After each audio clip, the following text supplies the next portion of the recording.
শেখ হাসিনার পতনের পর মুক্তি পেয়েছেন বিএনপির চেয়ারপারসন খালেদা জিয়া। মুক্তি মিললেও অসুস্থতার কারণে বের হতে পারছেন না তিনি। গত 1 মাসের বেশি সময় ধরে রাজধানীর একটি বেসরকারি হাসপাতালে চিকিৎসাধীন আছেন খালেদা জিয়া।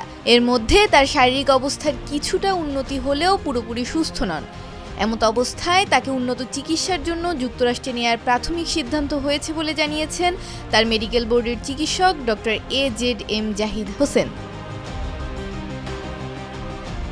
জাতীয় চক্ষু বিজ্ঞান ইনস্টিটিউটে চিকিৎসাধীন বৈষম্য বিরোধী আন্দোলনে আহতদের দেখতে গিয়ে বিএনপির স্থায়ী কমিটির সদস্য অধ্যাপক ডাক্তার জাহিদ হোসেন জানান, বিএনপি চেয়ারপারসনের শারীরিক অবস্থা এখন পর্যবেক্ষণ করা হচ্ছে। যথাসময়ে তাকে বিদেশি চিকিৎসার জন্য নেওয়া হবে বলে জানান বেগম জিয়ার এই ব্যক্তিগত চিকিৎসক। খালেদা জিয়ার বিদেশি চিকিৎসা নিতে যাওয়ার ক্ষেত্রে তার মেডিকেল বোর্ডের অনুমতির প্রয়োজন। এখন মেডিকেল বোর্ড তার দীর্ঘ 20 থেকে 22 ঘন্টা সফরের বিষয়টি বিবেচনায় নিয়ে অনুমতি দিলে তাকে বিদেশে নেওয়া হবে। মৌমিতা মৌ, ডেস্ক রিপোর্ট, ভোরের পাতা।